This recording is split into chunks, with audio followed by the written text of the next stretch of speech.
नमस्कार। सुन लो यूपीएससी में आपका स्वागत है। आज 19 जुलाई 2025 है नमस्कार। और आज हम रोज की तरह PIB, the Indian express, the Hindu और दूसरे विश्वसनीय सरकारी स्रोतों से यूपीएससी परीक्षा के लिहाज से जो सबसे महत्वपूर्ण खबरें हैं उनका एक विश्लेषण करेंगे। बिल्कुल। और हमारा मकसद सिर्फ खबरें बताना नहीं, बल्कि उनके पीछे के जो गहरे कनेक्शंस हैं, जो इंटरकनेक्टेडनेस है, उसे समझना। हाँ, क्योंकि यूपीएससी एस्पिरेंट्स के लिए सिर्फ तथ्य जानना काफी नहीं है, उन तथ्यों के बीच के जटिल संबंधों को समझना वो ज्यादा जरूरी है। एकदम सही। आज हम देखेंगे कैसे इंटरनेशनल लॉ, अंतर्राष्ट्रीय कानून, भारत की फॉरेन पॉलिसी, विदेश नीति पर असर डालता है। कैसे एक मामूली सा दिखने वाला सॉफ्टवेयर ग्लिच, सॉफ्टवेयर गड़बड़ी हमारे नेशनल इंफ्रास्ट्रक्चर, राष्ट्रीय बुनियादी ढांचे की कमजोरियों को उजागर कर देता है। और ये भी कि कैसे एक स्टेट लेवल ऑर्डर, राज्य स्तरीय आदेश, फेडरलिज्म, संघवाद जैसे बड़े मुद्दे की परीक्षा ले लेता है। और कैसे एक छोटे से लाइकेन की खोज हमें बायोडायवर्सिटी के विशाल मूल्य की याद दिलाती है। तो आज श्रोताओं को क्या मिलने वाला है? उन्हें मिलेगा एक होलिस्टिक इंटीग्रेटेड पर्सपेक्टिव, मतलब एक ऐसी समझ जो न सिर्फ परीक्षा के लिए बल्कि आगे चलकर एडमिनिस्ट्रेशन में भी बहुत काम आएगी। मुद्दों को अलग अलग देखने की बजाय एक साथ जोड़कर देखना। बहुत बढ़िया। तो आज का हमारा रोड मैप क्या रहेगा? हम किन सेक्शंस पर बात करेंगे? हम शुरुआत करेंगे इंटरनेशनल रिलेशंस एंड लॉ से, फिर टेक, सिक्योरिटी एंड इकोनॉमी पर आएंगे, उसके बाद इंडियन पॉलिटी एंड गवर्नेंस, और फिर एनवायरनमेंट एंड बायोडाइवर्सिटी, और आखिर में कुछ और जरूरी खबरों पर एक नजर डालेंगे न्यूज ब्रीफ सेक्शन में। चलिए तो शुरू करते हैं पहले सेक्शन से, इंटरनेशनल रिलेशंस एंड लॉ, जो जीएस पेपर 2 के लिए बहुत महत्वपूर्ण है। हाँ, और इसमें हमारा पहला टॉपिक है आईसीजे, यानी कि इंटरनेशनल कोर्ट ऑफ जस्टिस, अंतर्राष्ट्रीय न्यायालय का इजराइल पैलेस्टीन मुद्दे पर एडवाइजरी ओपिनियन। आज इस राय को आए हुए ठीक 1 साल हो गया है। 19 जुलाई 2024 को ये आई थी। 1 साल? ये कोई मामूली यूएन दस्तावेज नहीं था, है ना? कहा जा रहा है कि ये एक तरह का पैराडाइम शिफ्ट है, प्रतिमान बदलाव। बिल्कुल, ये बहुत महत्वपूर्ण है। इसने दशकों से चले आ रहे पॉलिटिकल नेगोशिएशन के फ्रेमवर्क को, मतलब वो जो लैंड फॉर पीस फॉर्मूला चलता था या जिसमें यूएस का काफी प्रभाव रहता था, उसको एक तरह से बदल दिया। कैसे बदला? मतलब क्या फर्क आया? फर्क ये आया कि अब फोकस लीगल ऑब्लिगेशन पर आ गया है। आईसीजे ने इसे 2 बराबर पार्टियों के बीच का झगड़ा नहीं माना। अच्छा, तो फिर क्या माना? उन्होंने इसे एक ऑक्यूपाइंग पावर, काबिज शक्ति यानी इजराइल, और दूसरी तरफ इंटरनेशनल कम्युनिटी, अंतर्राष्ट्रीय समुदाय के कानूनी कर्तव्यों के रूप में रीडिफाइन किया कि इजराइल की कुछ कानूनी जिम्मेदारियां हैं और बाकी दुनिया की भी कुछ जिम्मेदारियां हैं। ये शब्द याद रखना जरूरी है, एडवाइजरी ओपिनियन। एडवाइजरी ओपिनियन, ठीक है। पर ये राय मांगी किसने थी? ये प्रक्रिया शुरू कैसे हुई? ये प्रक्रिया शुरू की थी UNGA, United Nations general assembly, संयुक्त राष्ट्र महासभा ने। उन्होंने 30 दिसंबर 2022 को एक रेजोल्यूशन पास किया, रेजोल्यूशन ARS 77-247। यूएनजीए ने क्यों मांगी? सिक्योरिटी काउंसिल क्यों नहीं? देखिए, जब यूएनएससी में किसी मुद्दे पर गतिरोध होता है, मतलब सदस्य देश एक मत नहीं हो पाते, खासकर वीटो पावर की वजह से, तब यूएनजीए एक महत्वपूर्ण भूमिका निभा सकती है, और इस मामले में ऐसा ही हुआ। अच्छा, तो यूएनजीए ने आईसीजे से क्या पूछा था? क्या स्पेसिफिक लीगल क्वेश्चंस थे? हाँ, यूएनजीए ने 2 बहुत ही स्पेसिफिक और गहरे कानूनी सवाल पूछे थे। पहला सवाल ये था कि इजराइल द्वारा फिलिस्तीनी लोगों के सेल्फ डिटर्मिनेशन के अधिकार का जो लगातार उल्लंघन हो रहा है, 1967 से कब्जाए गए फिलिस्तीनी क्षेत्र पर जो लंबा कब्जा, प्रोलॉन्ग्ड ऑक्यूपेशन चल रहा है, बस्तियां बसाई जा रही हैं, एनेक्सेशन, विलय किया जा रहा है, यरूशलेम की डेमोग्राफिक कॉम्पोजिशन, जनसांख्यिकीय संरचना, उसका कैरेक्टर, चरित्र और स्टेटस, स्थिति बदलने के जो उपाय किए जा रहे हैं, और जो डिस्क्रिमिनेटरी लेजिस्लेशन, भेदभावपूर्ण कानून अपनाए जा रहे हैं, इन सब के लीगल कॉन्सिक्वेंसेस क्या हैं? काफी विस्तृत सवाल था ये तो। हाँ, बहुत व्यापक था। और दूसरा सवाल भी उतना ही महत्वपूर्ण था। वो क्या था? दूसरा सवाल था कि इजराइल की ये पॉलिसीज, नीतियां और प्रथाएं कब्जे के लीगल स्टेटस, कानूनी स्थिति को कैसे प्रभावित करती हैं, और इस स्थिति से सभी राज्यों और खुद यूनाइटेड नेशंस, संयुक्त राष्ट्र के लिए क्या कानूनी परिणाम उत्पन्न होते हैं। अच्छा, तो मतलब यूएनजीए ने सिर्फ किसी एक घटना के बारे में नहीं पूछा, बल्कि पूरे ऑक्यूपेशन रिजीम की लीगलिटी पर ही सवाल उठा दिया। बिल्कुल। इन सवालों ने कोर्ट को मजबूर किया कि वो आइसोलेटेड इंसिडेंट्स, अलग थलग घटनाओं को देखने के बजाय पूरे कब्जे के शासन के उसकी वैधता की व्यापक जांच करे।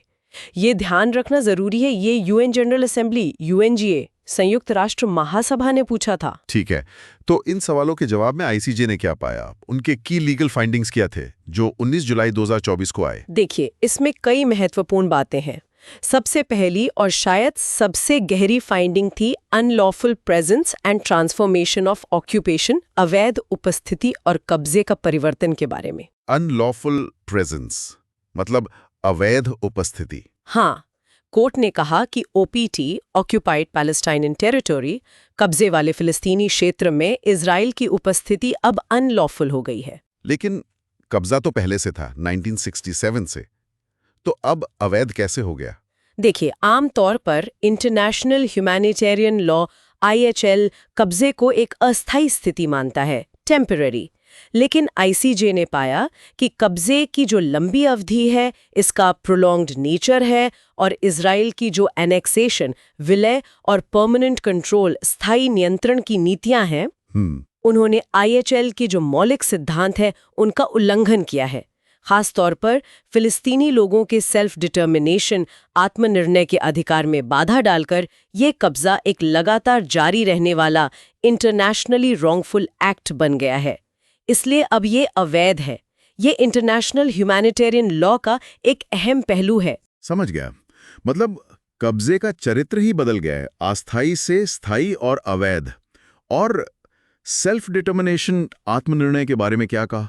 कोर्ट ने पुष्टि की कि सेल्फ डिटर्मिनेशन, आत्मनिर्णय का अधिकार जस कोजेंस है। जस कोजेंस, ये क्या होता है? जस कोजेंस का मतलब है अंतर्राष्ट्रीय कानून का एक ऐसा अनिवार्य सिद्धांत या नियम जिसे कोई भी देश नजरअंदाज नहीं कर सकता, उससे हट नहीं सकता। ये सबसे ऊंचे दर्जे के नियम होते हैं, जैसे नरसंहार का निषेध। अच्छा, तो सेल्फ डिटर्मिनेशन भी जस कोजेंस है? हाँ, और कोर्ट ने पाया कि इजरायली नीतियां जैसे बस्तियां बसाना, दीवार बनाना, ये सब इस अधिकार के प्रयोग में गंभीर बाधा डालती हैं। ये भी एक जस कोजेंस का उल्लंघन है।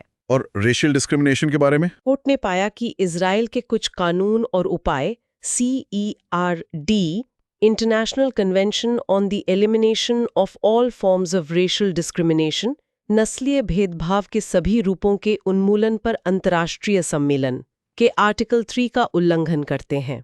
आर्टिकल 3, इसमें क्या है? आर्टिकल 3 खास तौर पर रेशियल सेग्रीगेशन और अपार्थाइड, नस्लीय अलगावा और रंगभेद को प्रतिबंधित करता है। कोर्ट का आर्टिकल 3 का उल्लेख करना बहुत महत्वपूर्ण है क्योंकि ये सीधे तौर पर रंगभेद के आरोप की ओर इशारा करता है।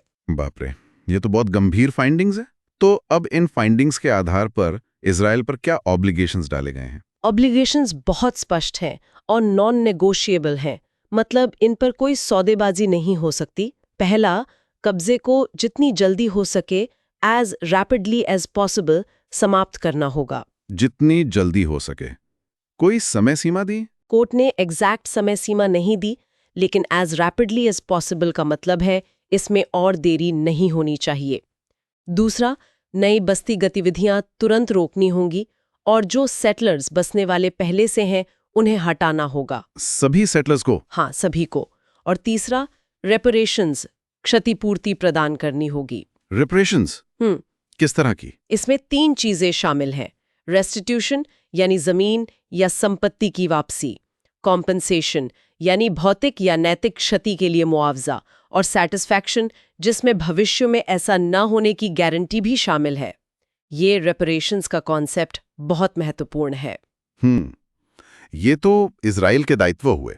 बाकी दुनिया, मतलब ऑल स्टेट्स, सभी राज्य और यूएन संयुक्त राष्ट्र, उन पे क्या दायित्व हैं? उनके लिए भी 3 मुख्य दायित्व हैं। पहला, नॉन रिकॉग्निशन यानी इस अवैध स्थिति को कानूनी मान्यता न देना, मतलब कब्जे को कानूनी ना मानना। बिल्कुल। दूसरा, नॉन असिस्टेंस यानी इस अवैध स्थिति को बनाए रखने में किसी भी तरह की सहायता ना करना, सहायता ना करना, जैसे हथियार ना देना या ऐसी आर्थिक मदद ना करना जिससे कब्जा मजबूत हो। तीसरा, कोऑपरेशन, यानी इस अवैध स्थिति को समाप्त करने के लिए आपस में सहयोग करना। सहयोग कैसे? इसमें आर्म्स एम्बार्गोज, हथियार प्रतिबंध लगाना, टारगेटेड सैंक्शंस, लक्षित प्रतिबंध लगाना जैसे कदम शामिल हो सकते हैं। ये सभी राज्यों और यूएन की जिम्मेदारी है। ये तो बहुत ही दूरगामी परिणाम वाली राय है। दुनिया भर में इस पे प्रतिक्रियाएं कैसी रहीं? जाहिर है इजराइल ने तो इसे नहीं माना होगा। हाँ, प्रतिक्रियाएं काफी बंटी हुई थीं। फिलिस्तीन ने इसे एक ऐतिहासिक जीत बताया। इजराइल ने इसे सिरे से खारिज कर दिया, कहा कि कोर्ट पक्षपाती है। और बड़े देशों का क्या रुख रहा? America, Europe? कहा कि ये 2 स्टेट सॉल्यूशन, 2 राज्य समाधान के रास्ते में बाधा है। दूसरी तरफ यूरोपियन यूनियन ने मोटे तौर पर राय का समर्थन किया, जिससे अमेरिका और यूरोप के बीच इस मुद्दे पर मतभेद दिखे। और यूएनजीए में क्या हुआ इसके बाद? यूएनजीए ने 18 सितंबर 2024 को एक और संकल्प पास किया, ES 1024, जिसने इस एडवाइजरी ओपिनियन का स्वागत किया और उसमें इजराइल से सितंबर 2025 तक अपनी अवैध उपस्थिति समाप्त करने का आह्वान किया गया। मतलब एक तरह की डेडलाइन सेट करने की कोशिश की गई। और बाकी संगठन जैसे OIC, अफ्रीकन यूनियन? हाँ, OIC, organisation of Islamic cooperation, इस्लामी सहयोग संगठन, और AU, अफ्रीकन यूनियन, अफ्रीकी संघ ने इसका पुरजोर समर्थन किया। कई लैटिन अमेरिकी देशों ने भी कड़ा रुख अपनाया, प्रतिबंधों की मांग की, इजराइल के साथ व्यापार समझौतों की समीक्षा की बात की। अब आते हैं भारत पर। इंडियाज बैलेंस्ड स्टैंस, भारत का संतुलित रुख। भारत के लिए ये सिचुएशन कैसी है?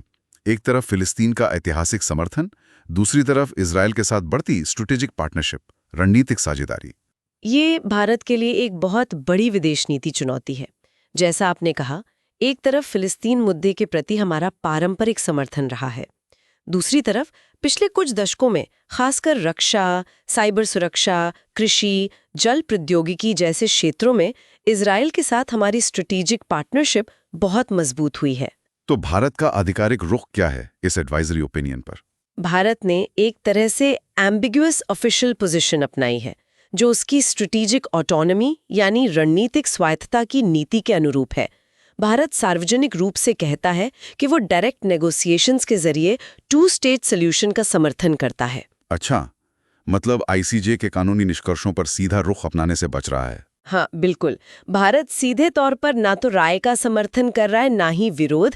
वो बातचीत पर जोर दे रहा है। हालांकि भारत के अंदर सिविल सोसाइटी, नागरिक समाज से आवाजें उठ रही हैं, मांगे हो रही हैं कि इजराइल के साथ रक्षा व्यापार बंद किया जाए। तो इस संतुलन बनाए रखना भारत के लिए मुश्किल होता जा रहा होगा। निश्चित रूप से। जैसे जैसे अंतर्राष्ट्रीय दबाव बढ़ेगा या स्थिति और बिगड़ेगी, भारत के लिए संतुलन साधना और मुश्किल होता जाएगा। तो इस सेक्शन का निष्कर्ष क्या निकाले? An unsettled legal landscape.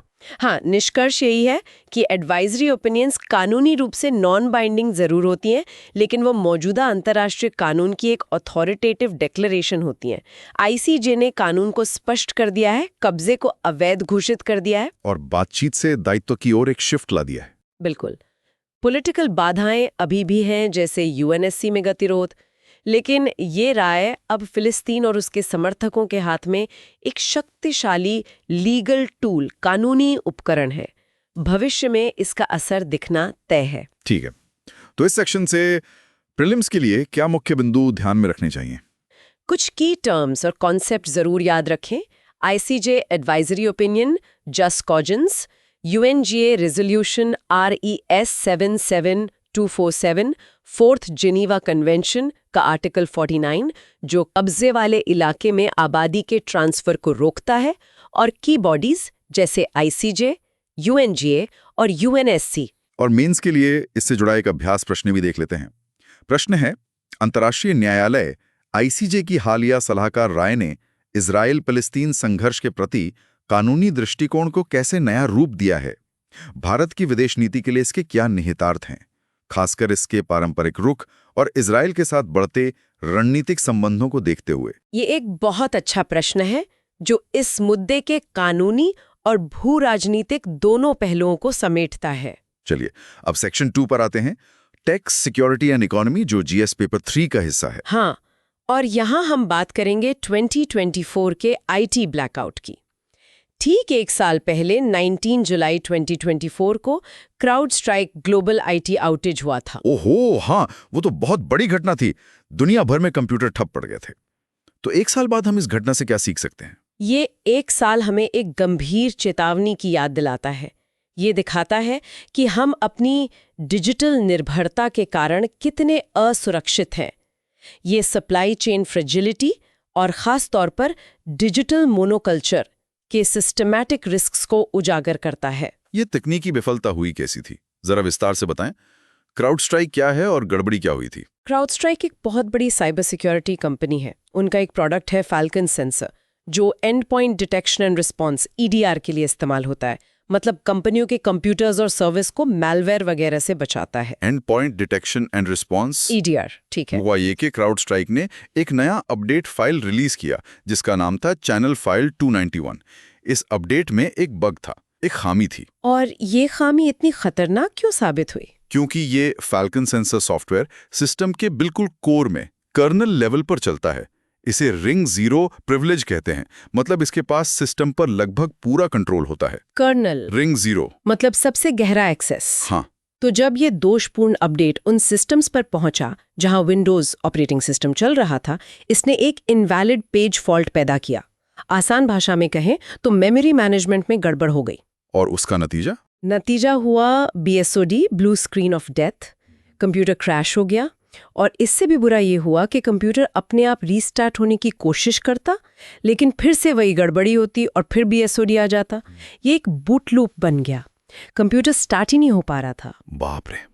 और ये कितने बड़े पैमाने पर हुआ? अनुमान है कि करीब 8.5 मिलियन डिवाइसेस इससे प्रभावित हुए, और ये ज़्यादातर एंटरप्राइज यानी बड़ी कंपनियों और क्रिटिकल इंफ्रास्ट्रक्चर जैसे कि एयरलाइंस, हॉस्पिटल्स, बैंक्स, इनमें इस्तेमाल होने वाले सिस्टम थे। इसे ठीक कैसे किया गया? रिकवरी कैसी थी? रिकवरी बहुत मुश्किल थी, क्योंकि कंप्यूटर नॉर्मली स्टार्ट ही नहीं हो रहा था, तो ऑटोमेटेड तरीके से पैच लगाना संभव नहीं था। इसे मैन्युअली ठीक करना पड़ा। मैन्युअली कैसे? कंप्यूटर्स को सेफ मोड में स्टार्ट करना पड़ा, जो विंडोज का एक बेसिक मोड होता है। फिर कमांड प्रॉम्प्ट का इस्तेमाल करके वो जो गड़बड़ी वाली फाइल की एक .sys फाइल, उसे डिलीट करना पड़ा। सोचिए, लाखों मशीनों पर यह सब मैन्युअली करना पड़ा, इसमें घंटों लगे। कर्नल और BSOD ये टर्म्स यहाँ महत्वपूर्ण हैं।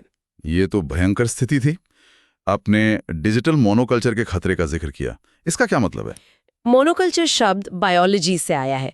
जैसे अगर किसान सिर्फ एक ही किस्म का आलू उगाए, तो अगर कोई बीमारी उस किस्म को लगती है तो पूरी फसल बर्बाद हो सकती है। विविधता न होने का खतरा। अच्छा, तो IT में मोनोकल्चर का मतलब? IT में इसका मतलब है कि जब बहुत सारे सिस्टम एक ही तरह के सॉफ्टवेयर या हार्डवेयर पर निर्भर हों। इस मामले में दुनिया भर की लाखों मशीनें विंडोज ऑपरेटिंग सिस्टम और क्राउड स्ट्राइक फैल्कन सेंसर, इन दोनों का कॉम्बिनेशन इस्तेमाल कर रही थीं। तो ये कॉम्बिनेशन एक सिंगल पॉइंट ऑफ फेलियर बन गया। एक जगह गड़बड़ी हुई और सब ठप। ये एफिशिएंसी वर्सेस रेजिलियंस का एक क्लासिक ट्रेड ऑफ है। और इसका आर्थिक नुकसान कितना हुआ? आपने $10 बिलियन कहा। हाँ, अनुमान $10 बिलियन से ज्यादा का है। इसमें कई तरह के नुकसान शामिल हैं। डायरेक्ट रेवेन्यू लॉस, जैसे एयरलाइंस डेल्टा जैसी की फ्लाइट्स कैंसिल हुई, दुकानें बंद रहीं। प्रोडक्टिविटी लॉस, क्योंकि कर्मचारी काम नहीं कर पाए। रिकवरी कॉस्ट्स, मतलब सिस्टम्स को ठीक करने में जो खर्चा आया। और ब्रांड डैमेज, खासकर क्राउड स्ट्राइक के लिए। उनके शेयर गिरे, उन पे मुकदमे हुए, ग्राहकों का भरोसा टूटा। और असर किन क्षेत्रों पर ज्यादा पड़ा? लगभग हर क्षेत्र पर। हेल्थ केयर, स्वास्थ्य सेवा में अपॉइंटमेंट्स कैंसिल हुई, मरीजों को दिक्कत हुई। फाइनेंस में ट्रांजैक्शंस रुके, ट्रांसपोर्टेशन, रिटेल, मैन्युफैक्चरिंग सब प्रभावित हुए। ये तो सरकारों के लिए एक बहुत बड़ा वेकअप कॉल रहा होगा। मतलब सॉफ्टवेयर सप्लाई चेन अब नेशनल सिक्योरिटी का मुद्दा बन गया है। बिल्कुल। दुनिया भर की सरकारों को ये समझ आया कि वो थर्ड पार्टी सॉफ्टवेयर पर कितने निर्भर हैं और इसमें कितने जोखिम हैं। भारत में भी इस पर काफी मंथन हुआ होगा। तो एक साल बाद 19 जुलाई 2025 तक भारत में किस तरह के पॉलिसी शिफ्ट्स या नीतिगत बदलाव की उम्मीद की जा सकती है या हो चुके होंगे? देखिए, कुछ प्रमुख क्षेत्रों में बदलाव अपेक्षित हैं। पहला, national strategy on CII resilience, महत्वपूर्ण सूचना अवसंरचना CII की लचीलापन पर राष्ट्रीय रणनीति। CII मतलब वो इंफ्रास्ट्रक्चर जो देश के लिए बहुत ज़रूरी है, जैसे पावर ग्रिड, बैंकिंग सिस्टम वगैरह। NCIIPC और सर्टेन के जरिए इसे और मजबूत करने पर जोर होगा। CII resilience और मोनोकल्चर के जोखिम को कम करने के लिए। हाँ, mitigating monoculture risk। मोनोकल्चर जोखिम को कम करना। उम्मीद है कि सर्टेन, RBI, TIRI जैसी संस्थाएं अपने अपने क्षेत्रों में सॉफ्टवेयर विविधीकरण के लिए सलाह या शायद आदेश भी जारी करें। मतलब एक ही वेंडर पर निर्भरता कम करो। और थर्ड पार्टी रिस्क मैनेजमेंट, मतलब जिनसे हम सॉफ्टवेयर खरीदते हैं उनका जोखिम प्रबंधन। बिल्कुल। Enhance third party risk management, तृतीय पक्ष जोखिम प्रबंधन को बढ़ाना। कंपनियों को अपने सॉफ्टवेयर वेंडर्स की सिक्योरिटी प्रैक्टिसेस को ज्यादा ध्यान से जांचना होगा। और आपने SBM का जिक्र किया था, जी। सॉफ्टवेयर बिल ऑफ मटेरियल्स, ये क्या है? SBOM, software bill of materials. Software bill of materials एक तरह से सॉफ्टवेयर की सामग्री लिस्ट होती है।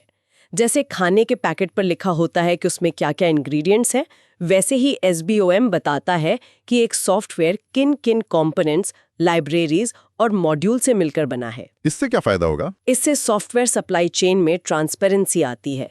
अगर किसी कंपोनेंट में कोई कमजोरी, वल्नरेबिलिटी पता चलती है तो तुरंत पता चल जाएगा कि कौन कौन से सॉफ्टवेयर उससे प्रभावित है। तो भारत में भी SBOM को अपनाने पर जोर बढ़ सकता है। तो इस सेक्शन का निष्कर्ष क्या है?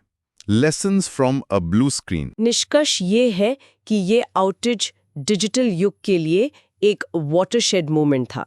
इसने दिखाया कि स्टैंडर्डाइजेशन के जरिए एफिशिएंसी हासिल करने की हमारी कोशिश ने अनजाने में एक बहुत ही फ्रेजाइल सिस्टम बना दिया है। और मुख्य सीख क्या है? मुख्य सीख है रेजिलियंस, डाइवर्सिटी और सप्लाई चेन सिक्योरिटी जैसे कॉन्सेप्ट्स, अवधारणाओं का।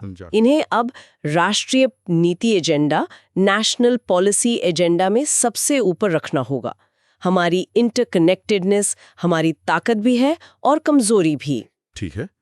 इस सेक्शन से प्रीलिम्स के लिए मुख्य बिंदु: software kernel, ring zero, BSOD, blue screen of death, EDR, endpoint detection and response, digital monoculture और भारत के संदर्भ में CERT-In, Indian computer emergency response team. और मेंस प्रैक्टिस क्वेश्चन: 19 जुलाई 2024 के वैश्विक IT आउटेज ने डिजिटल मोनोकल्चर और सॉफ्टवेयर आपूर्ति श्रृंखला से जुड़े प्रणालीगत जोखिमों को कैसे उजागर किया? भारत में महत्वपूर्ण सूचना अवसंरचना CII की लचीलापन को मजबूत करने के लिए क्या नीतिगत उपाय किए जाने चाहिए? ये प्रश्न सीधे तौर पर घटना के कारणों, परिणामों और भविष्य के समाधानों पर केंद्रित है। चलिए अब सेक्शन 3 पर चलते हैं। इंडियन पॉलिटी एंड गवर्नेंस, भारतीय राजव्यवस्था और शासन। ये GS पेपर 2 और पेपर 4 एथिक्स दोनों के लिए अहम है। हाँ, और यहाँ हमारा विषय है CBI's जुरिस्डिक्शन, CBI का क्षेत्राधिकार, जो सेंटर स्टेट रिलेशंस यानी केंद्र राज्य संबंधों में एक पर्सिस्टेंट फॉल्ट लाइन, लगातार बनी रहने वाली दरार की तरह है। CBI और राज्यों के बीच क्षेत्राधिकार का मुद्दा, ये तो अक्सर खबरों में रहता है। बिल्कुल, और ये विवाद हाल ही में फिर से गर्मा गया जब जुलाई 2024 में मध्य प्रदेश सरकार ने एक नोटिफिकेशन जारी की। अच्छा, क्या था उस अधिसूचना में? उसमें ये अनिवार्य कर दिया गया कि अगर CBI को राज्य सरकार के किसी अधिकारी के खिलाफ जांच करनी है तो उसे पहले राज्य सरकार की सहमति लेनी होगी। ये इस लंबी बहस में एक और नई कड़ी है। तो इसका कानूनी आधार क्या है? CBI की शक्तियां कहां से आती हैं और ये सहमति वाला पेंच कहां से फंसा है?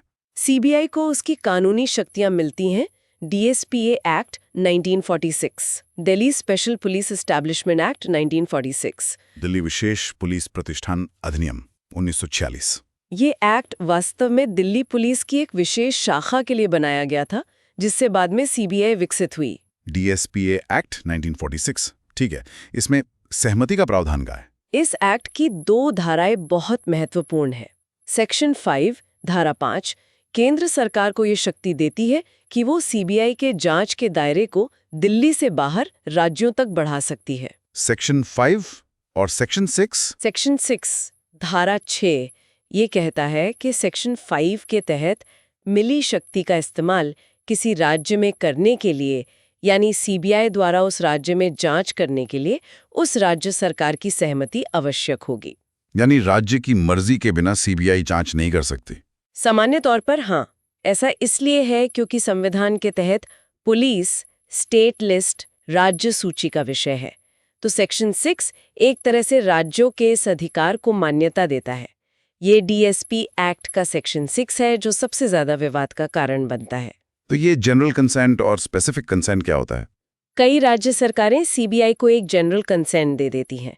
इसका मतलब है कि सीबीआई उस राज्य में केंद्र सरकार के कर्मचारियों या केंद्र से जुड़े मामलों की जांच बिना हर बार पूछे कर सकती है। और अगर जनरल कंसेंट ना हो? अगर किसी राज्य ने जनरल कंसेंट वापस ले ली है, जैसा कि कई राज्यों ने किया है, तो सीबीआई को हर एक मामले में जांच शुरू करने से पहले राज्य सरकार से स्पेसिफिक कंसेंट यानी कि विशिष्ट सहमति लेनी पड़ती है। इसमें अदालतों की क्या भूमिका है? क्या कोर्ट सहमति के बिना जांच का आदेश दे सकती हैं? हाँ, ये एक महत्वपूर्ण पहलू है। सुप्रीम कोर्ट और हाई कोर्ट्स के पास ये शक्ति है कि वो किसी मामले की जांच सीबीआई को सौंप सकते हैं और इसके लिए राज्य सरकार की सहमति की जरूरत नहीं होती। अच्छा, और एक सुप्रीम कोर्ट के जनवरी 2025 के निर्णय का भी जिक्र है। हाँ, सुप्रीम कोर्ट ने जनवरी 2025 में एक अहम फैसले में कहा था कि अगर मामला केंद्रीय कानूनों के तहत केंद्र सरकार के कर्मचारियों यानी कि सेंट्रल गवर्नमेंट एम्प्लॉय से जुड़ा है तो सीबीआई जांच के लिए राज्य की सहमति की आवश्यकता नहीं है। इसने स्थिति को थोड़ा और जटिल बना दिया। डीएसपी एक्ट, सेक्शन 5, सेक्शन 6 ये सब बहुत महत्वपूर्ण है। तो ये कानूनी ढांचे की बात हुई, लेकिन असल में तो ये एक पॉलिटिकल टग ऑफ वॉर बन गया है। एक तरफ केज्ड पैरट का आरोप, दूसरी तरफ स्टेट ऑटोनॉमी की दलील। बिल्कुल, ये कंसेंट या सहमति का जो कानूनी तंत्र है वो केंद्र और राज्य दोनों के लिए एक राजनीतिक हथियार, पॉलिटिकल इंस्ट्रूमेंट बन गया है। राज्य सरकारें क्या तर्क देती हैं सहमति वापस लेने के पीछे? खासकर विपक्षी दलों द्वारा शासित राज्य जैसे पश्चिम बंगाल, केरला, पंजाब, तेलंगाना, तमिलनाडु। उनका मुख्य आरोप ये होता है कि केंद्र सरकार सीबीआई का इस्तेमाल विपक्षी नेताओं को परेशान करने के लिए एक राजनीतिक हथियार के तौर पे करती है। ये फेडरल स्ट्रक्चर और स्टेट ऑटोनॉमी, राज्य स्वायत्तता का उल्लंघन है। इसलिए सहमति वापस लेना उनके लिए सेंट्रल ओवररीच से बचाव का एक तरीका है। और केंद्र सरकार का क्या कहना है? केंद्र का तर्क होता है कि सहमति वापस लेना असल में भ्रष्ट अधिकारियों को बचाने और न्याय प्रक्रिया में बाधा डालने का एक प्रयास है। इससे इंटरस्टेट क्राइम्स या अंतर्राज्यीय अपराध जैसे कि बड़ी बैंक धोखाधड़ी, साइबर अपराध, आतंकवाद, इनकी जांच में रुकावट आती है। केंद्र ये भी कहता है कि हर केस के लिए अलग से अनुमति लेने की प्रक्रिया जांच का राजनीतिकरण, पॉलिटिसाइजेस द इन्वेस्टिगेशन प्रोसेस और उसमें अनावश्यक देरी होती है। और ये केज्ड पैरट वाली बात, ये सुप्रीम कोर्ट ने कब कही थी? हाँ, ये टिप्पणी सुप्रीम कोर्ट ने कोयला ब्लॉक आवंटन घोटाले की सुनवाई के दौरान की थी। अदालत ने सीबीआई की स्वायत्तता पर सवाल उठाते हुए कहा था कि ये पिंजरे में बंद तोता है जो अपने मालिक की आवाज में बोलता है। Caged parrot speaking in its masters voice. ये टिप्पणी सीबीआई की स्वतंत्रता पर एक बड़ा सवालिया निशान लगाती है। तो इस पूरी खींचतान का गवर्नेंस पे या करप्शन के खिलाफ लड़ाई पे क्या असर पड़ रहा है? असर तो नकारात्मक ही है। सबसे पहला, ये जांच में बाधा डालता है, हैम्पर्स इन्वेस्टिगेशंस, देरी होती है, सबूतों से छेड़छाड़ का खतरा बढ़ जाता है। दूसरा, ये कोऑपरेटिव फेडरलिज्म यानी सहकारी संघवाद की भावना को कमजोर करता है। केंद्र और राज्यों के बीच अविश्वास बढ़ता है और संस्थाओं की विश्वसनीयता। हाँ, इंस्टीट्यूशनल क्रेडिबिलिटी यानी संस्थागत विश्वसनीयता का भी क्षरण होता है। सीबीआई पर राजनीतिक दबाव के आरोप लगते हैं और राज्य सरकारों पर जांच में बाधा डालने के। हाई वैल्यू फ्रॉड के कई मामले इसी सहमति वाले मुद्दे के कारण अटके पड़े हैं। इसी सेक्शन में जीएस पेपर 4 एथिक्स से जुड़ा एक केस स्टडी भी है। पूजा खेड़कर, आईएएस प्रोबेशनर का मामला। हाँ, ये जुलाई 2024 का मामला है।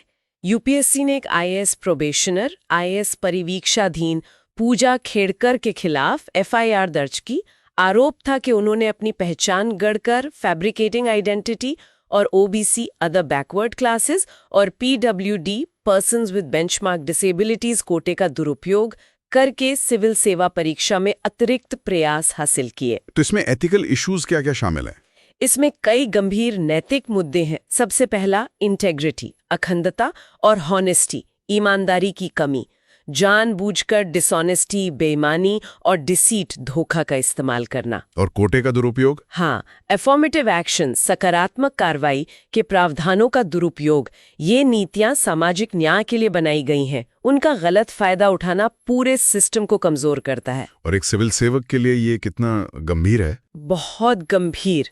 ये सिविल सेवा के फाउंडेशनल वैल्यूज, मूलभूत मूल्यों जैसे फेयरनेस, निष्पक्षता, ऑब्जेक्टिविटी, वस्तुनिष्ठता, इंटेग्रिटी, सत्यनिष्ठा का सरासर उल्लंघन है। ये दिखाता है कि शासन में प्रोबिटी, सत्यनिष्ठा कितनी जरूरी है और इसकी शुरुआत भर्ती के स्तर से ही होनी चाहिए। तो इस सीबीआई वाले मुद्दे का निष्कर्ष क्या है? क्या लेजिस्लेटिव रिफॉर्म की जरूरत है? निष्कर्ष यही है कि वर्तमान स्थिति अनसस्टेनेबल है। इसमें लीगल एम्बिग्विटी भी है और पॉलिटिकल ब्रिंक्समैनशिप भी। समस्या की जड़ क्या है? समस्या की जड़ है सीबीआई की कमजोर कानूनी नींव, यानी वो 1946 का डीएसपीई एक्ट, जो आज की जरूरतों के हिसाब से पर्याप्त नहीं है। तो समाधान क्या हो सकता है? अब इस बात पर आम सहमति बढ़ रही है, जिसमें संसदीय पैनल की सिफारिशें भी शामिल हैं कि भारत को एक फेडरल इन्वेस्टिगेटिव एजेंसी को नियंत्रित करने के लिए एक नए व्यापक कानून की जरूरत है। इस नए कानून में क्या होना चाहिए? इस कानून को एजेंसी की स्थिति, उसकी शक्तियां, उसका क्षेत्राधिकार, इन सबको स्पष्ट रूप से परिभाषित करना चाहिए। साथ ही उसकी ऑटोनॉमी, स्वायत्तता और अकाउंटेबिलिटी, जवाबदेही के लिए मजबूत तंत्र स्थापित करने चाहिए। उसे केंद्र और राज्य दोनों के राजनीतिक हस्तक्षेप से बचाना होगा। शायद इलेक्शन कमीशन, चुनाव आयोग या CAG, controller and auditor general की तरह। ठीक है। इस सेक्शन से प्रीलिम्स के लिए महत्वपूर्ण बिंदु? डीपीएससी एक्ट 1946, संथानम कमेटी जिसने सीबीआई की स्थापना की सिफारिश की थी, जनरल कंसेंट और स्पेसिफिक कंसेंट का कॉन्सेप्ट, और संविधान में पुलिस की स्थिति, राज्य सूची के प्रविष्टि two entry 2 of the state list. और मेंस प्रैक्टिस क्वेश्चन, सीबीआई के क्षेत्राधिकार पर केंद्र और राज्यों के बीच चल रहे टकराव के आलोक में डीपीएसए अधिनियम 1946 के प्रावधानों का आलोचनात्मक परीक्षण करें। क्या आपको लगता है कि भारत में एक संघीय जांच एजेंसी के लिए एक नए कानूनी ढांचे की आवश्यकता है? विश्लेषण करें। ये सवाल सीधे तौर पे कानूनी ढांचे, संघीय गतिरोध और सुधार की आवश्यकता पर केंद्रित है। अब हम अपने चौथे सेक्शन पर आते हैं, एनवायरनमेंट एंड बायोडायवर्सिटी, पर्यावरण और जैव विविधता, जो जीएस पेपर 3 के लिए महत्वपूर्ण है। और यहाँ एक बहुत ही रोचक खोज की बात करेंगे। पुणे में स्थित max Agarkar research institute, max Agarkar अनुसंधान संस्थान के वैज्ञानिकों ने पश्चिमी घाट यानी वेस्टर्न घाट्स में लाइकेन की एक नई प्रजाति खोजी है। लाइकेन की नई प्रजाति, इसका नाम क्या है? इसका नाम है ओलोग्राफा एफ्यूसोसोरेडिका। एफ्यूसोसोरेडिका। ये सिर्फ एक और नाम जुड़ गया लिस्ट में या इसका कोई गहरा महत्व है? नहीं, ये सिर्फ एक नाम नहीं है। ये खोज हमें याद दिलाती है कि भारत के इकोसिस्टम्स में, खासकर वेस्टर्न घाट्स, पश्चिमी घाट जैसे बायोडायवर्सिटी हॉटस्पॉट्स में कितनी विशाल, अक्सर सूक्ष्म और काफी हद तक अनएक्सप्लोर्ड बायोडायवर्सिटी मौजूद है, और ये संरक्षण की तत्काल आवश्यकता को भी रेखांकित करती है। लाइकेन होते क्या हैं? आम श्रोताओं के लिए थोड़ा समझाएं। लाइकेन असल में 2 अलग-अलग जीवों का एक मिला-जुला रूप है। ये एक फंगस जिसे माइकोबायोन्ट कहते हैं और एक प्रकाश संश्लेषण करने वाले साथी फोटोबायोन्ट कहते हैं, जो आमतौर पर हरी शैवाल या साइनोबैक्टीरिया होता है। इनके बीच एक जटिल सिम्बायोटिक पार्टनरशिप से बनता है। सिम्बायोसिस, सहजीवन, मतलब दोनों एक दूसरे को फायदा पहुंचाते हैं और खनिज देता है, और शैवाल प्रकाश संश्लेषण से भोजन बनाकर कवक को देता है। ये प्रकृति के मास्टर सिम्बायोन्स, मास्टर सहजीवी हैं। और इनका पारिस्थितिकी में क्या रोल है? Ecological roles. इनके कई महत्वपूर्ण रोल हैं। सबसे पहले ये वायु प्रदूषण, एयर पोल्यूशन, खासकर सल्फर डाइऑक्साइड के बहुत अच्छे बायो इंडिकेटर्स, जैव संकेतक होते हैं। जहां हवा साफ होती है वहीं ये पनपते हैं। अच्छा, बायो इंडिकेटर्स। और ये सॉइल फॉर्मेशन, मृदा निर्माण, जिसे पेडोजेनेसिस कहते हैं, उसमें मदद करते हैं। चट्टानों पर उगकर उन्हें धीरे धीरे तोड़ने का काम करते हैं। ये न्यूट्रिएंट साइक्लिंग, पोषक चक्रण में भी भूमिका निभाते हैं। कुछ लाइकेन नाइट्रोजन फिक्सेशन, नाइट्रोजन स्थिरीकरण भी कर सकते हैं। और ये कई छोटे जीवों के लिए भोजन और आवास बनकर बायोडाइवर्सिटी सपोर्ट, जैव विविधता समर्थन भी करते हैं। तो ये लाइकेन और सिम्बायोसिस बहुत महत्वपूर्ण कॉन्सेप्ट है। तो इस नई प्रजाति ओलोग्राफा एफ्यूसोरेडिका की खोज कैसे हुई? वैज्ञानिकों ने क्या तरीका अपनाया? वैज्ञानिकों ने एक आधुनिक एकीकृत पद्धति अपनाई जिसे पॉलीफेजिक टैक्सोनॉमिक अप्रोच कहते हैं। पॉलीफेजिक टैक्सोनॉमी, इसका क्या मतलब है? इसका मतलब है कि किसी प्रजाति की पहचान और वर्गीकरण के लिए सिर्फ एक नहीं बल्कि कई अलग अलग तरह के डेटा का इस्तेमाल करना, पारंपरिक और आधुनिक। तो इसमें क्या-क्या शामिल था? इसमें शामिल था क्लासिकल टैक्सोनॉमी, शास्त्रीय वर्गीकरण, जिसमें मॉर्फोलॉजिकल एनालिसिस, रूपात्मक विश्लेषण किया गया। मतलब लाइकेन का आकार, बनावट कैसी है। ये एक क्रस्टोस लाइकेन है, मतलब चट्टान या पेड़ की छाल पर पपड़ी की तरह चिपका रहता है। इसमें खास तरह की इफ्यूज सोरेडिया पाई गईं, जो पाउडर जैसी प्रजनन संरचनाएं होती हैं। और केमिकल एनालिसिस भी? हाँ, केमिकल एनालिसिस से पता चला कि इसमें नॉर्स्टिक्टिक एसिड नाम का एक खास रसायन मौजूद है, जो इस एलोग्रिफा जीनस की दूसरी प्रजातियों में कम पाया जाता है। ये तो हुए पारंपरिक तरीके। आधुनिक तकनीकें कौन सी इस्तेमाल हुई? इसमें मॉडर्न मॉलिक्यूलर टूल्स का इस्तेमाल हुआ, खासकर डीएनए सीक्वेंसिंग। वैज्ञानिकों ने कवक, फंगस और शैवाल, एल्गा दोनों भागीदारों के डीएनए का सीक्वेंस पता किया। कवक के लिए कई marker gene MTSSU, LSU, RPB2 और शैवाल के लिए ITS मार्कर का उपयोग किया गया। डीएनए सीक्वेंसिंग से क्या पता चला? डीएनए डेटा के फाइलोजेनेटिक प्लेसमेंट से पता चला कि ये प्रजाति अलोग्रिफा ज़ैंथोस्पोरा नाम की दूसरी प्रजाति से काफी मिलती जुलती है, लेकिन फिर भी एक अलग नई प्रजाति है। और एक खास बात यह है कि ये भारत में खोजी गई एलोग्रिफा जीनस की पहली प्रजाति है जिसे मॉलिक्यूलर डेटा का इस्तेमाल करके सीक्वेंस और क्लासिफाई किया गया है। तो ये खोज वेस्टर्न घाट्स के लिए क्यों महत्वपूर्ण है, जो कि दुनिया के 36 बायोडाइवर्सिटी हॉटस्पॉट्स में से एक है? इसके कई मैक्रो लेवल इम्प्लीकेशंस हैं। पहला, ये इंडिकेटर ऑफ अनटैप्ड डाइवर्सिटी है। ये दिखाता है कि पश्चिमी घाट में अभी भी कितनी जैव विविधता खोजी जानी बाकी है। आपको पता है, भारत की कुल लाइकेन प्रजातियों का लगभग 47% यानी करीब 1096 प्रजातियां अकेले पश्चिमी घाट में पाई जाती हैं। ये इस एलोग्राफा जीनस की 22वीं प्रजाति है जो पश्चिमी घाट से मिली है। 1096 प्रजातियां? और इसमें एंडेमिज्म कितना है? मतलब ऐसी प्रजातियां जो सिर्फ यहीं मिलती हैं? हाई एंडेमिज्म है, उच्च स्थानिकता है। अनुमान है कि लगभग 257 लाइकेन प्रजातियां ऐसी हैं जो सिर्फ पश्चिमी घाट में मिलती हैं और दुनिया में कहीं नहीं। ये इस इकोसिस्टम की ग्लोबल यूनिकनेस और इररिप्लेसेबिलिटी को दर्शाता है। इसे बचाना इसलिए और भी जरूरी हो जाता है। वेस्टर्न घाट्स और बायोडाइवर्सिटी हॉटस्पॉट, ये दोनों टर्म्स बहुत महत्वपूर्ण है। क्या लाइकेन का कोई इकोनॉमिक या ट्रेडिशनल महत्व भी है? हाँ बिल्कुल। भारत में पारंपरिक चिकित्सा, खासकर आयुर्वेद में लाइकेन का इस्तेमाल होता रहा है, जैसे चरीला या शिला पुष्प के नाम से। इत्र उद्योग में भी, जैसे हिना अत्तर बनाने में। कुछ मसाला मिश्रणों जैसे गरम मसाला में भी इनका उपयोग होता है। अच्छा, गरम मसाले में भी लाइकेन है का इस्तेमाल होता है। इसके अलावा बायो प्रोस्पेक्टिंग की भी काफी संभावना है। मतलब इनसे नई दवाएं या रसायन खोजे जा सकते हैं। तो ये खोज संरक्षण के प्रयासों को कैसे मजबूत करती है? ये खोज एक और ठोस सबूत देती है कि वेस्टर्न घाट्स जैसे क्षेत्रों को बचाना कितना जरूरी है।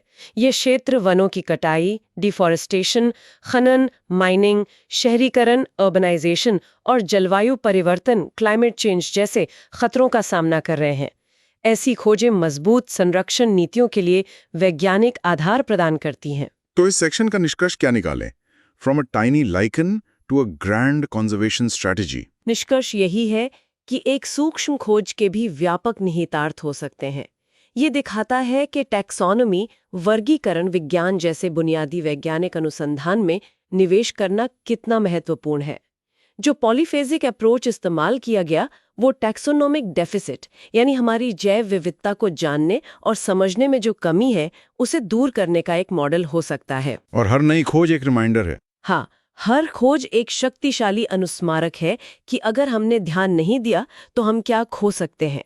ये वेस्टर्न घाट्स जैसे नाजुक पारिस्थितिक तंत्रों की रक्षा के लिए मजबूत साइंस लेड कंजर्वेशन पॉलिसीज की अनिवार्यता को और पुख्ता करता है। ठीक है, प्रीलिम्स पॉइंटर्स इस सेक्शन से। लाइकेंस क्या होते हैं, सिम्बायोसिस, सहजीवन, बायो इंडिकेटर्स, जैव संकेतक। वेस्टर्न घाट्स, पश्चिमी घाट एक बायोडाइवर्सिटी हॉटस्पॉट के रूप में, पॉलीफेजिक टैक्सोनॉमी और मैक्स अघारकर रिसर्च इंस्टीट्यूट, मैक्स अघारकर अनुसंधान संस्थान। और मेंस प्रैक्टिस क्वेश्चन, लाइकेन क्या है और पारिस्थितिकी तंत्र में उनकी क्या भूमिका है? हाल ही में पश्चिमी घाट में एक नई लाइकेन प्रजाति की खोज इस जैव विविधता हॉटस्पॉट के संरक्षण के महत्व को कैसे रेखांकित करती है? चर्चा करें। ये प्रश्न लाइकेन के बेसिक कॉन्सेप्ट्स और उनकी खोज के संरक्षण संबंधी निहितार्थों पर केंद्रित है। चलिए अब आते हैं हमारे आखिरी सेक्शन पर, सेक्शन 5, न्यूज इन ब्रीफ, संक्षिप्त समाचार। इसमें हम कुछ अन्य महत्वपूर्ण घटनाक्रमों पर नजर डालेंगे। जी। पहला, सोसाइटी एंड गवर्नेंस, समाज और शासन से जुड़ा है। वाराणसी में नशा मुक्त युवा फॉर विकसित भारत शिखर सम्मेलन का शुभारंभ हुआ है। हाँ, ये एक यूथ स्पिरिचुअल समिट है, युवा आध्यात्मिक शिखर सम्मेलन। इसका उद्देश्य है नशा मुक्त युवा के लिए एक राष्ट्रव्यापी आंदोलन खड़ा करना। और इसे 2047 तक विकसित भारत बनाने के लक्ष्य से जोड़ा गया है। बिल्कुल, प्रधानमंत्री ने भी इस बात पर जोर दिया कि युवाओं में नशीली दवाओं के दुरुपयोग की बढ़ती समस्या से निपटने के लिए आध्यात्मिक मार्गदर्शन और सामुदायिक प्रयास दोनों का संयोजन जरूरी है। ठीक है, अगली खबर इंडियन इकोनॉमी से। भारत का फॉरेक्स रिजर्व्स, विदेशी मुद्रा भंडार रिकॉर्ड स्तर पर पहुंच गया है। हाँ, ये 666.85 बिलियन डॉलर के रिकॉर्ड उच्च स्तर पर है। ये एक अच्छी खबर है क्योंकि ये हमें वैश्विक आर्थिक झटकों, ग्लोबल इकोनॉमिक शॉक्स और करेंसी वॉलेटिलिटी, मुद्रा अस्थिरता के खिलाफ एक महत्वपूर्ण सुरक्षा कवच, बफर प्रदान करता है। फॉरेक्स रिजर्व्स एक अहम इकोनॉमिक इंडिकेटर है। लेकिन इसमें एक चेतावनी भी है आरबीआई की तरफ से। हाँ, आरबीआई ने अपने नवीनतम बुलेटिन में चेतावनी दी है कि फूड प्राइस प्रेशर्स यानी खाने पीने की चीजों की महंगाई लगातार बनी हुई है। ये समग्र इन्फ्लेशन आउटलुक यानी मुद्रास्फीति आउटलुक के लिए एक खतरा है। इसका मतलब है कि निकट भविष्य में मॉनेटरी पॉलिसी हॉकिश रह सकती है, यानी ब्याज दरें बढ़ने की संभावना बनी रह सकती हैं। अच्छा, अब इंटरनल सिक्योरिटी की बात। जम्मू कश्मीर और पूर्वोत्तर से क्या अपडेट है? जम्मू कश्मीर में सुरक्षाएं स्थिति डायनामिक बनी हुई है। आतंकवादी विरोधी अभियान जारी है। हाल ही में डोडा जिले में एक मुठभेड़ हुई। और पूर्वोत्तर में असम का जिक्र है। हाँ, असम के कछार जिले में एक पुलिस ऑपरेशन में 3 लोग मारे गए थे जिन पर हमार उग्रवादी होने का आरोप था। अब उनके परिवारों ने इस एनकाउंटर पर सवाल उठाए हैं। क्या सवाल उठाए हैं? परिवारों का दावा है और वो कथित तौर पर वीडियो सबूत का हवाला दे रहे हैं कि उन लोगों को मुठभेड़ से एक दिन पहले जिंदा पकड़ा गया था।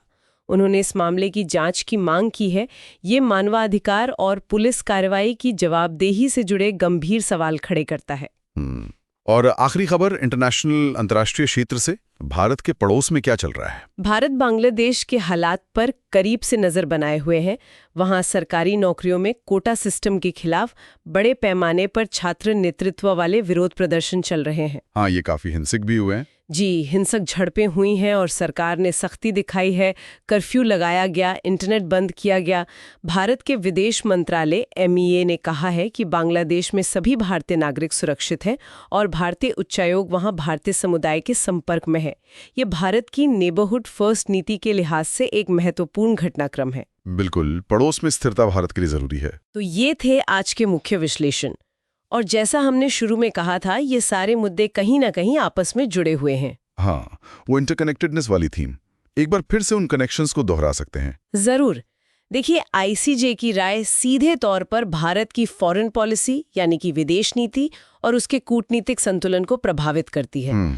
क्राउड स्ट्राइक का सॉफ्टवेयर बग भारत की क्रिटिकल इंफ्रास्ट्रक्चर सिक्योरिटी यानी कि महत्वपूर्ण अवसंरचना सुरक्षा और इकोनॉमिक स्टेबिलिटी यानी कि आर्थिक स्थिरता पर सवाल खड़े करता है। और CBI पर राज्य की अधिसूचना, वो फेडरलिज्म यानी कि संघवाद और सेंटर स्टेट रिलेशंस, केंद्र राज्य संबंध की जटिलताओं को सामने लाती है। और वो छोटी सी लाइकेन की खोज, वो हमें याद दिलाती है कि हमारी जैव विविधता कितनी कीमती है और उसका संरक्षण क्यों जरूरी है। जो हमारी एनवायरमेंटल पॉलिसी यानी कि पर्यावरण नीति को प्रभावित करता है। तो एस्पिरेंट्स के लिए टेक अवे क्या है? टेकअवे यही है कि भावी सिविल सेवकों को इन गहराते कनेक्शनों को समझना और अप्रिशिएट करना होगा। ये न सिर्फ परीक्षा में सफलता के लिए जरूरी है बल्कि भविष्य में प्रशासन चलाने के लिए भी। बिल्कुल। एक राष्ट्र का स्वास्थ्य, उसकी सेहत सिर्फ उसकी अर्थव्यवस्था या सेना पर ही निर्भर नहीं करती। सही कहा। वो कोड की इंटेग्रिटी पर, कॉन्स्टिट्यूशन की सैंक्टिटी पर, इंस्टीट्यूशंस की स्ट्रेंथ पर और इकोसिस्टम्स की रिचनेस पर भी निर्भर करती है। सब कुछ जुड़ा हुआ है। तो आज की चर्चा के की टेकअवेज क्या रहे, एक बार संक्षेप में बता दें। जरूर। पहला, आईसीजे के निर्णय ने इजराइल फिलिस्तीन मुद्दे पर लीगल लैंडस्केप, कानूनी परिदृश्य को बदल दिया है।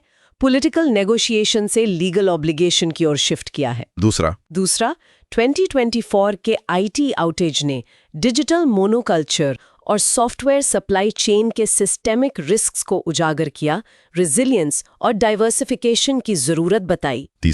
तीसरा, सीबीआई क्षेत्राधिकार का विवाद भारत के फेडरल स्ट्रक्चर, संघीय ढांचे में स्थायी तनाव को दर्शाता है और एक मजबूत स्वतंत्र जांच एजेंसी के लिए नए कानून की आवश्यकता को रेखांकित करता है। और चौथा, एक नई लाइकेन प्रजाति की खोज भारत की विशाल अनदेखी बायोडाइवर्सिटी, जैव विविधता और वेस्टर्न घाट्स, पश्चिमी घाट जैसे हॉटस्पॉट्स के तत्काल संरक्षण के महत्व को उजागर करती है। बहुत अच्छे। ये गहरी और विस्तृत चर्चा रही। हाँ, उम्मीद है श्रोताओं को इससे फायदा होगा। हम श्रोताओं को प्रोत्साहित करेंगे कि इस गहरी समझ के लिए इस पूरी बातचीत को अगर जरूरत महसूस हो तो दोबारा जरूर सुनें। ये विश्लेषण न सिर्फ आपकी यूपीएससी तैयारी को एक समग्र दृष्टिकोण देगा, बल्कि जीवन और प्रशासन की जटिलताओं को समझने में भी आपकी मदद करेगा। बिल्कुल। और हाँ, अगर आपको हमारा ये प्रयास पसंद आया तो हमारे YouTube चैनल सुन लो यूपीएससी को लाइक, शेयर और कमेंट करना ना भूलें।